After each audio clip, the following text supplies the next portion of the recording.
زندگی میں کام آنے والی باتیں۔ انسان کبھی اپنی کم علمی، کبھی لالچ اور کبھی بھول پن کی وجہ سے دھوکے میں مبتلا ہو جاتا ہے، مگر اصل نادان وہ ہے جو ایک بار دھوکہ کھانے کے بعد بھی اس سے سبق نہ سیکھے، کیونکہ حدیث پاک میں ہے مومن ایک سوراخ سے 2 بار نہیں ڈسا جاتا۔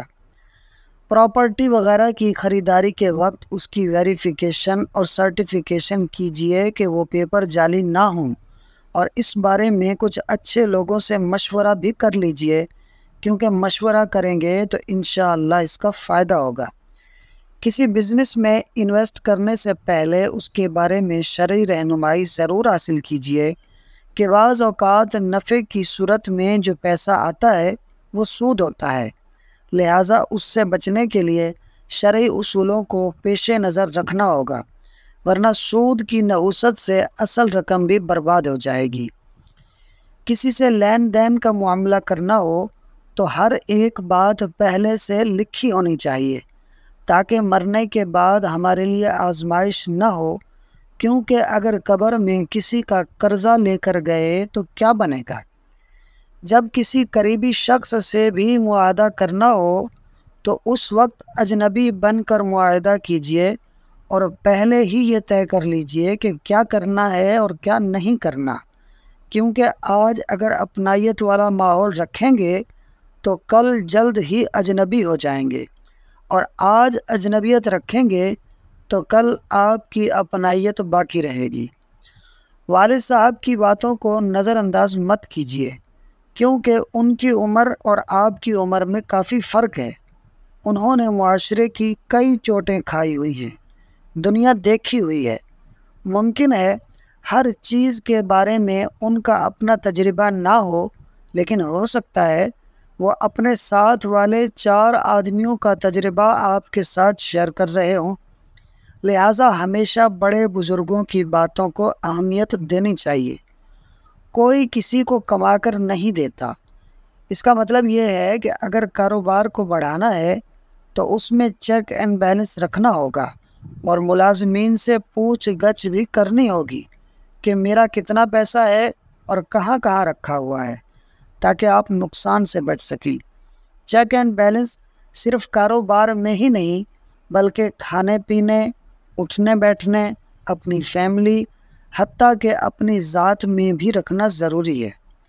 سب سے بڑے پچھتاوے کی بات یہ ہے کہ جب بندہ قبر میں جائے تو اس کے پاس نیک اعمال نہ ہوں۔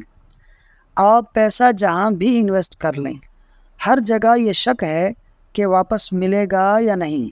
ایک ایسی جگہ ہے جہاں کوئی شک نہیں، وہ ہے راہ خدا میں خرچ کرنا۔ ہم اللہ پاک کی راہ میں خرچ کریں گے اپنی اوقات کے مطابق، مگر اللہ پاک ہمیں اس کا بدلہ دے گا اپنی شان کے مطابق۔ فرض کیجئے کہ آپ بیرون ملک میں ہوں اور وہاں سے کچھ پیسے بھیجتے رہیں، اور جب یہاں اپنے ملک آئیں تو پتہ چلے کہ یہاں تو کچھ بھی نہیں آیا۔ اسی طرح غور کیجئے کہ ابھی آپ دنیا میں ہیں، جب دنیا چھوڑ کر چلے جائیں گے، وہاں پہنچ کر پتہ چلے کہ دنیا میں جو نیک اعمال میں کرتا رہا اس میں سے تو یہاں کچھ بھی نہیں پہنچ سکا، سارے اعمال تو میری ریاکاری اور بدنیتی کی نظر ہو گئے، تو اس وقت کی حسرت، پچھتاوا اور شرمندگی کس قدر ہوگی۔ گھر کی بعض بڑی بوڑھیوں کی یہ عادت ہوتی ہے کہ گھریلو کاموں میں اپنی بیٹی یا بہو پر بے جا تنقید کرتی ہیں، ان کے حوصلے توڑتی ہیں، اور انہیں یہ طعنہ دیتی ہیں کہ ہم تو اتنے کام کر لیا کرتی تھی، تم ہمارے جیسے کام کیا کر سکو گی۔ اگر یہ بچیاں ان باتوں سے تنگ آ کر گھر کے کام کا چھوڑ دیں تو آپ کریں گی کیا؟ لہٰذا ان کی حوصلہ افزائی کیجیے، اور اپنے ماضی کی ایسی بات جس میں کوئی سبق ہو تو کبھی کبھار ایک اچھے انداز سے کہہ دیجیے۔ بار بار تنقید کرنے سے آپس کے تعلقات اور گھر کا ماحول خراب ہوتا ہے۔ اگر کوئی اس دور میں بھی والدین یا بڑے بوڑھوں کے ساتھ رہتا ہے تو بڑے بوڑھوں سے میری درخواست ہے کہ اس کو غنیمت جانیے اور ان کے کاموں پر روک ٹوک نہ کیجیے۔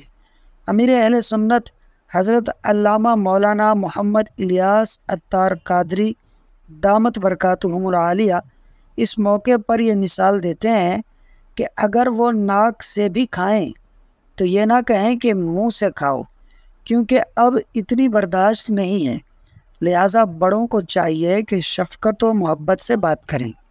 اولاد اگر والد صاحب کو وقت نہیں دیتی تو والد صاحب کو اولاد کی عمر کے مطابق کچھ دلچسپ اور پرمغز گفتگو کرنے کا مزاج بنانا چاہیے۔ اگر آپ روک ٹوک اور ہر وقت نصیحتیں کرنے کا مزاج رکھیں گے تو اولاد آپ کے پاس نہیں بیٹھے گی۔ کم ظرف ہے وہ اولاد جو اپنے والدین سے یہ کہتی ہے کہ آپ نے ہمارے لیے کیا ہی کیا ہے۔ والدین نے اولاد کی خواہشوں کو پورا کیا ہے۔ بچے اپنے ان دوستوں کو دیکھتے ہیں جن کے والدین نے انہیں گاڑیاں بنگلے بنا کر دیے، لیکن ان بچوں کو نہیں دیکھتے جو مزدوریاں کرتے ہیں، روڈوں پر گھوم رہے ہوتے ہیں۔